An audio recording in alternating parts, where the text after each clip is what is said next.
Assalamualaikum warahmatullahi wabarakatuh. Baik anak-anak, sekarang kita mulai di topik baru yaitu topik 2. Kali ini kita akan membahas tentang semua bersih hidup jadi nyaman. Yang pertama kita mulai dari pengertian. Secara bahasa,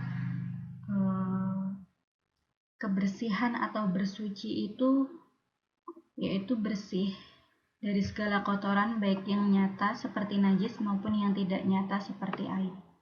Kemudian yang istilah artinya membersihkan diri dari hadas dan najis seperti mandi, berwudu, dan bertayamum.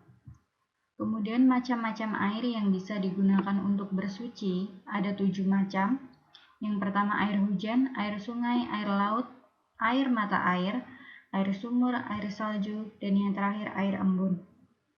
Jadi ketujuh macam air ini bisa digunakan untuk bersuci ketika air mengalir tidak ditemukan. Nah, yang selanjutnya adalah macam-macam najis. Yang pertama ada najis mukhafafah yaitu najis ringan. Najis mukhafafah ini ditemukan dalam air kencing bayi. Jika air kencing bayi laki-laki yang berumur 2 tahun dan belum pernah makan sesuatu kecuali ASI, cara mensucikannya cukup dengan memercikkan air ke bagian yang terkena najis sampai bersih. Kemudian yang kedua najis mutawasitoh atau sedang, yaitu najis yang keluar dari kubul dan dubur manusia dan binatang, kecuali air mani. Najis ini dibagi menjadi 2, najis ainiyah dan yang kedua najis hukmiyah. Cara mensucikannya dibilas dengan air sehingga hilang semua sifatnya, baik itu bau, warna maupun rasanya. Yang ketiga ada najis mughallazah atau ini biasa disebut najis yang berat, yaitu ketika kita menyentuh atau terkena air liur dari anjing maupun babi, dan cara mensucikannya dihilangkan wujud benda najis itu, entah itu dielap atau apapun, pakai benda apapun untuk mengelapnya, kemudian baru dicuci dengan air bersih 7 kali dan salah satunya dicampur dengan debu atau tanah, bisa juga ya. Nah, yang selanjutnya adalah wudu. Wudu ini pengertiannya yaitu sama, bersuci, hanya saja dia medianya menggunakan air. Bisa dibaca sendiri ya dari pengertiannya. Kemudian ada rukunnya, ada sunnahnya, dan yang membatalkan wudhu. Jadi semua ini harus diperhatikan ketika kita ingin wudhu kita sempurna dan salatnya sah dan diterima oleh Allah. Nah, yang selanjutnya adalah mandi. Mandi ini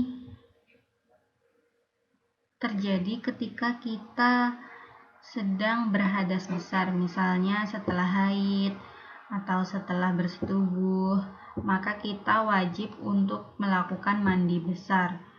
Nah, yang menyebabkan mandi, rukun, sunnahnya bisa dibaca dan diperhatikan. Kemudian tayamum. Tayamum juga mempunyai syarat, rukun, sunnah, dan yang membatalkan. Tayamum ini hakikatnya sama seperti bersuci, hanya saja medianya dia menggunakan debu.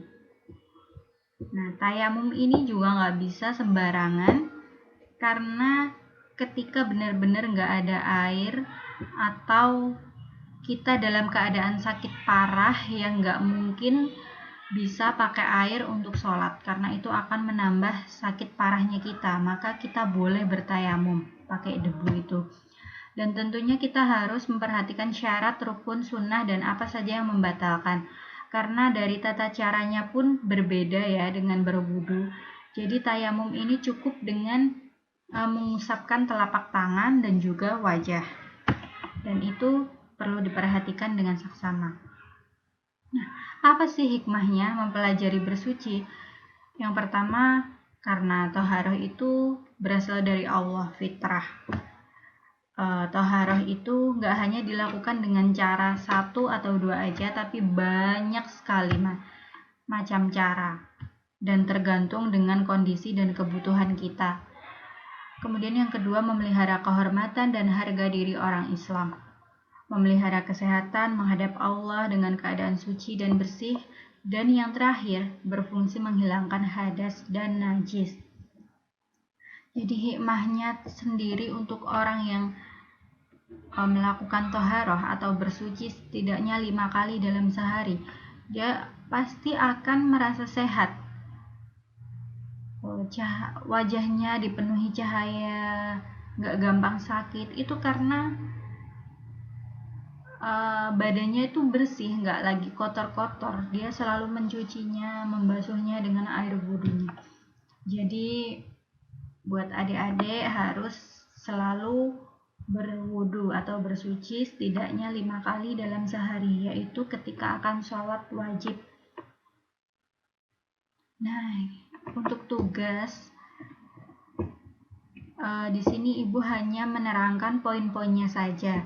Nah, tugas dari adik-adik nanti adalah merangkum atau meresum bagaimana tata caranya bersuci yang baik, seperti wudhu yang baik itu gimana, terus bertayamum yang baik bagaimana, mandi yang baik bagaimana. Nah, itu nanti silakan dibuat kelompok, nanti menyusun makalah dan PPT. Nanti makalah dan PPT itu silakan dikumpulkan di tugas 2 di bersuci ini, tugas yang kedua ya.